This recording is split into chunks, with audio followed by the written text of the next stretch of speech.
Tinanggi ni Heart Evangelista ang intrigang niregaluhan siya ni Senator Cheese Escudero ng trailer at mamahaling relo na nagkakahalaga ng 5 million pesos. Ano naman kaya ang sagot ni Heart sa usap-usapang magpapakasal na umano sila ni Senador? Ang Starbite sa ni Aubrey Carampel. Personal na kinumusta ng GMA News si Heart Evangelista sa last taping din ng kanyang GMA Afternoon Series na Forever sa Antipolo. Magkahalong lungkot at saya ang nararamdaman ni Heart sa pagkatapos ng show dahil naging successful ito. Pero mamimiss daw niya ang kanyang co-stars na itinuring na niyang pamilya.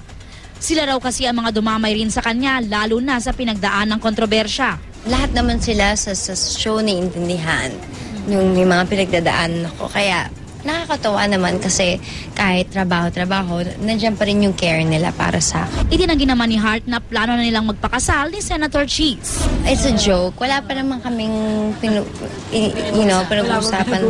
Of course, in every relationship, you think about that, diba? But formality or anything like that, hindi. Madami pa akong kailangan gawin. Itinanggi rin niya na binigyan siya ng mamahaling relo at trailer ng senador. Hindi totoo yun. Nakausap rin ng GMA News si Senator Escudero sa Inquirer Forum kaninang umaga at tatanong rin siya ukol dito. Tama na. Siguro dapat mas maging maayos ang relasyon at kawawa at naiipit dito si Heart. Akala ko lang, yung bawal na pag-ibig sa pelikula ko lang mapapanood. Akala ko si Romeo and Juliet sa libro lang.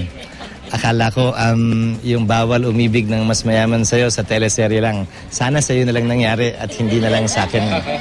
So that's a categorical denial? Of course. Aubrey Carampel, GMA News.